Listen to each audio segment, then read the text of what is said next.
Shalom saudara-saudari terkasih dalam Tuhan kita Yesus Kristus. Kita kali ini jumpa lagi dalam acara Ngobrol KR, bukan obrolan biasa. Perkenalkan terlebih dahulu, nama saya Fandi. Mungkin beberapa sudah tahu saya ya, karena saya cukup sering diwariwi di gereja. Saya akan menjadi host dalam episode kali ini. Kalau di episode yang lalu kita sudah sempat mengundang Romo, Suster, kakak-kakak Bia, dan orang-orang kudus lainnya. Di episode kali ini kita punya tema yang tidak kalah menarik. Kali ini kita akan mengangkat tentang PSE. Nah, kita pasti sering sekali dengar PSE ini baik di pengumuman misa maupun di berita paroki percikan kasih. Tapi ternyata realitanya di luar sana masih banyak sekali teman-teman umat paroki kita yang belum tahu PSE itu apa. Nah, oleh karena itu, di kesempatan kali ini kita sudah menghadirkan bintang tamu nih. Bintang tamu yang kita hadirin kali ini jelas adalah orang yang dapat membantu kita untuk mengenal PSE itu lebih lanjut. Jadi PSE itu apa, kegiatannya seperti apa, kapan saja kegiatan PSE ini. Oleh karena itu, izinkan saya untuk menyapa bintang tamu kita kali ini. Halo, Ibu Weling. Senang sekali bisa melihat Ibu Weling dalam kesempatan kali ini. Terima kasih sama-sama atas kehadirannya dalam masa PSBB ini khususnya. Mungkin bisa dikenalin terlebih dahulu ya Bu ya. Ibu Weling di PSE itu sebagai apa dan mungkin sudah terlibat berapa lama? Oke. Jadi PSE itu adalah kepanjangan dari pengembangan sosial ekonomi atau yang lebih dikenal dengan nama seksi sosial di paroki. Saya Birgita Luki Irawati sebagai ketua PSE atau yang lebih sering disebut Ibu Weling. Di PSE saya sudah menjabat sejak 2018. Nanti 2021 akhir dari kepengurusan. Ya, mungkin diperpanjang Bu ya, karena corona lah ya Bu ya. Semua sekarang dipospon ya Bu ya. Nanti gitu ya? Kelihatannya gitu sih Bu. Terus terserah Tuhan aja kalau itu. Iya. Oke. Jadi PSE adalah pengembangan sosial ekonomi. Apa mungkin Bapak Ibu atau mungkin umat-umat yang lebih senior mungkin lebih sering mendengarnya dengan seksi sosial. Iya, seksi itu sosial. Kenapa ada pergantian nama seperti itu Bu? Jadi memang kita pergerakannya itu di bidang sosial paroki, segala macam yang berhubungan dengan bantuan-bantuan gereja itu ditangani oleh seksi sosial seperti itu. Berarti sama Bapak Ibu, kalau misal selama ini kita punya persepsi PSE dan seksi sosial itu sesuatu yang berbeda. Salah, jelas sama berarti ya Bu ya. Iya, cuman istilah aja, tapi yang dikerjakan sama. Iya betul. Oke, mungkin bisa Ibu Weling bantu ceritain sih. Jadi kayak PSE kalau di paroki kita itu kegiatannya apa aja? Mungkin di setiap paroki pasti beda-beda ya, biar kegiatannya sebenarnya dari keuskupan bebas mau apa aja. Secara struktural, PSE itu di bawahnya bidang kerasulan umum. Ya, yang diketuai oleh Pak Haryanto Hutani. Dan Romo pembimbingnya adalah Romo Dodik sendiri. Gitu. Nah, di bawahnya PSE sendiri kita ada 6 subseksi plus 1 komunitas di KR ini. Dan subseksi tersebut mempunyai kegiatan masing-masing di bidangnya masing-masing. 6 itu punya kegiatan sendiri-sendiri? Iya, betul. Punya kepengurusan sendiri-sendiri. Jadi 6 ini 7 plus komunitas KR ini tadi punya kepengurusan sendiri, punya tim sendiri. Oke, luar biasa. Iya. Berarti punya manajemen sistem sendiri-sendiri dan keuangan yang sendiri-sendiri juga. Iya, betul. Wah, hebat. Ya, mungkin bisa di-sharing Bu, apa aja sih subseksi itu? Ya, jadi di bawahnya PSE itu ada karitatif atau karya amal yang dikoordinir oleh Bapak Joko Setiawan. Tugasnya yaitu mengkoordinasi bantuan-bantuan di paroki.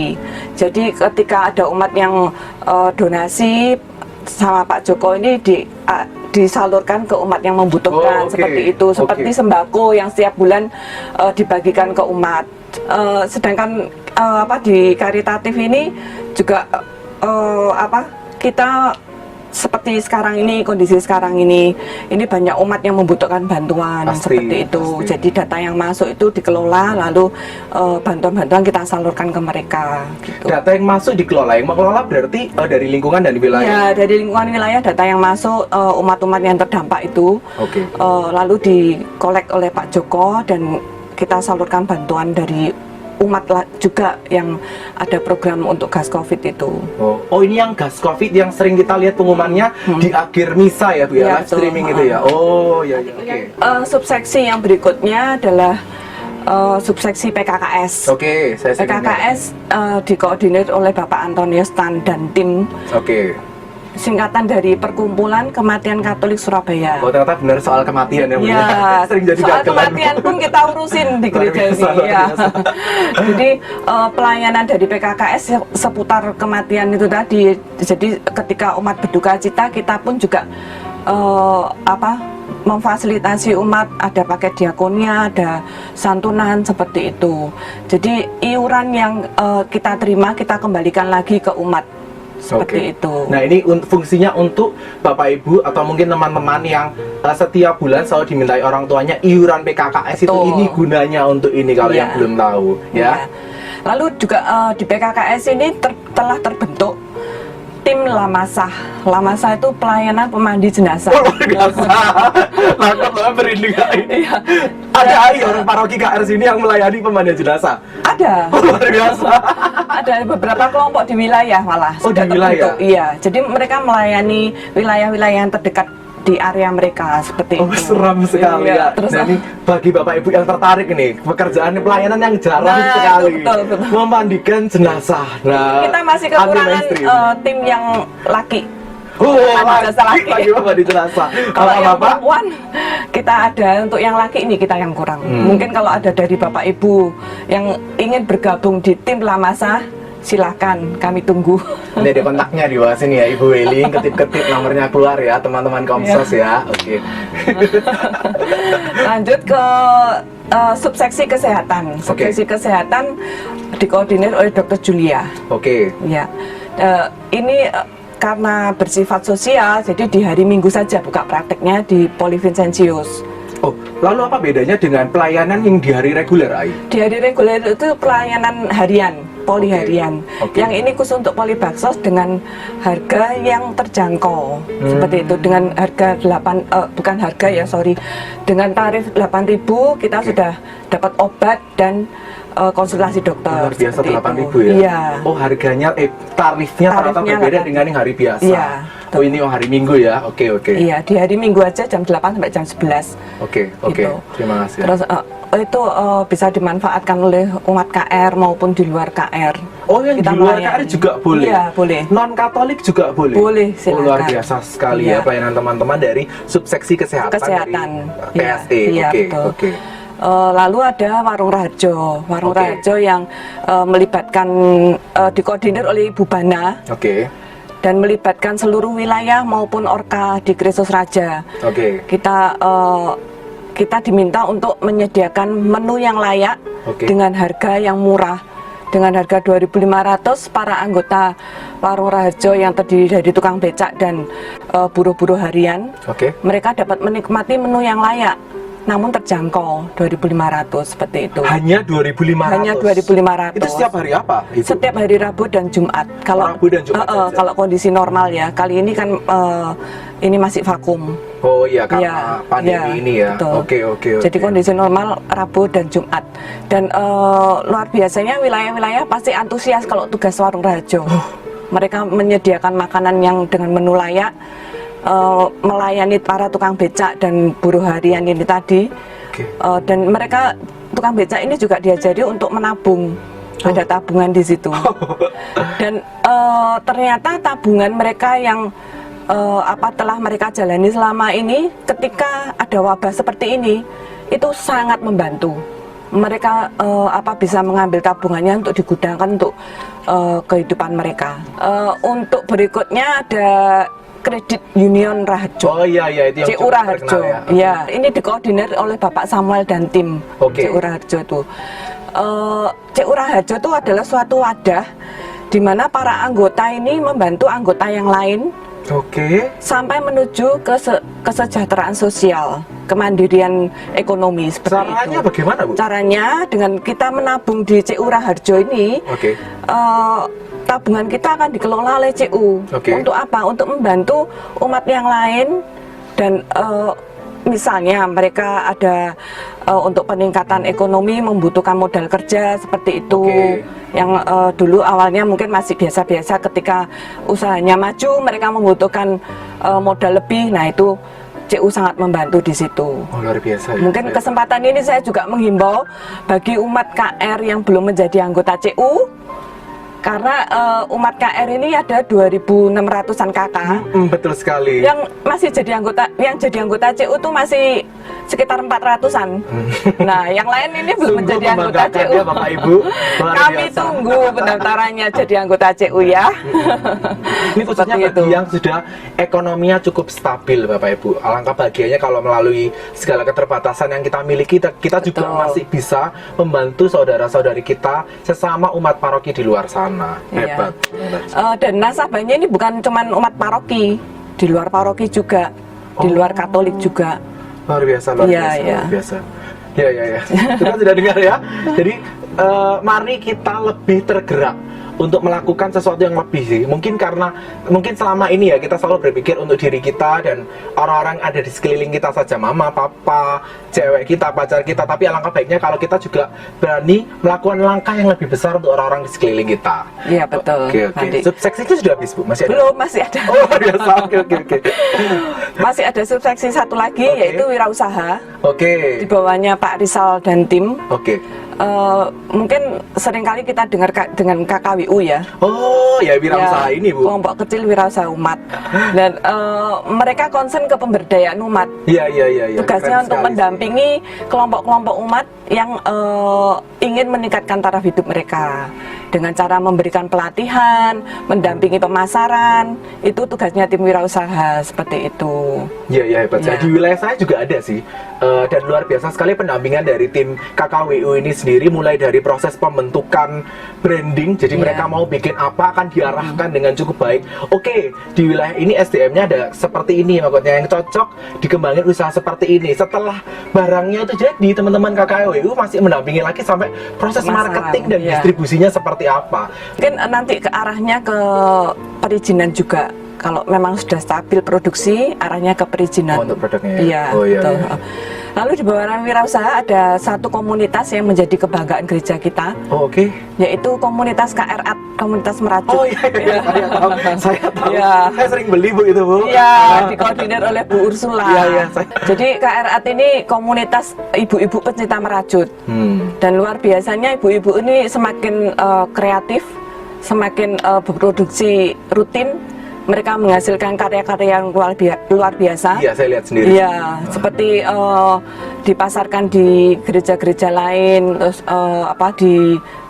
di luar paroki kita juga, di luar kota juga mereka dipasarkan seperti di Tumpang dan lain sebagainya. Lalu juga mulai merambah internasional karena kita ekspor tuh sampean, Bu. Ya, mencoba pemasaran di luar negeri seperti itu. Luar biasa. Sempat Bu Ursula jualan di Singapura seperti itu. Hebat, channel dari Bu Ursula berarti ya. Ya, puji Tuhan sih ya. Oke. Nah, ibu-ibu, ini pesan penting sekali nih. Kalau misal ternyata masih banyak ibu-ibu di luar sana yang kehabisan konten, kehabisan materi, mau pelayanan model seperti apa. Jadi kan bingung. Terus saya nggak bisa nyanyi, nggak bisa ikut paduan suara. Ini masih ada Merajut, ibu-ibu. Ya, jadi jangan menyerah untuk menemukan bidang pelayanan apa yang bisa ibu-ibu berikan untuk gereja.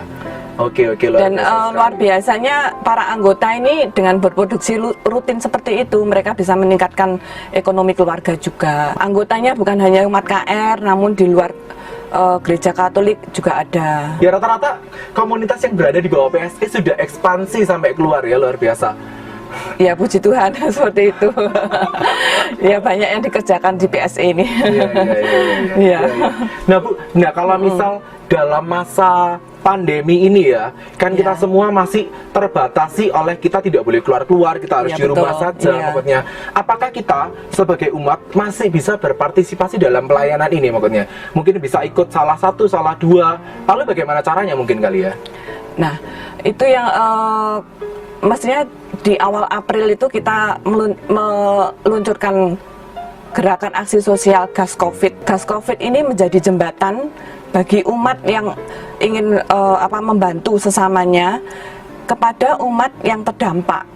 Mungkin saya bisa sharingkan sedikit. Beberapa waktu ini banyak sekali masuk dari umat Kristus Raja sendiri yang terdampak, di mana ada yang di PHK, lalu ada yang dulunya ibu rumah tangga, lalu sekarang mencoba sebagai ojek online. Ternyata ojek online juga nggak boleh ngangkut penumpang, cuma untuk mengantar makanan. Pernah saya tanya ibu ini, Bu, ibu dari jam berapa sampai jam berapa? Waktu itu ketemunya sore, saya dari pagi. Nah, ngantarnya berapa kali? Saya bilang gitu. Cuman 2 kali antar makanan seperti itu. Malah pernah nggak dapat sama sekali. Itu banyak di umat kita seperti itu. Terus ada juga ibu-ibu yang biasa jualan di sekolahan, jualan kue. Mereka bikin kue, jualan kue di sekolahan. Sekarang sekolahan tutup, mereka tidak ada penghasilan. Sedangkan pengeluaran rutin tiap keluarga pasti ada. Betul. Tapi pemasukan mereka menipis seperti itu. Sehingga kepedulian kita membuat untuk gas COVID ini ya untuk membantu mereka ini yang terdampak seperti itu. Nah, untuk juga bisa saya juga kesempatan ini mengucapkan terima kasih untuk para donatur dari 100 porsi berbagi. Oh iya. Ya, luar biasa juga umat antusias KR, umat ya saat itu ya. Antusias sekali. Ya, saya lihat di grup Dewan langsung rentet Bu. Iya betul, antusias sekali. Saya sungguh berbahagia mendapat tanggapan seperti itu. Saya merasa tidak sendiri seperti itu. Umat KR ternyata peduli, banyak yang peduli.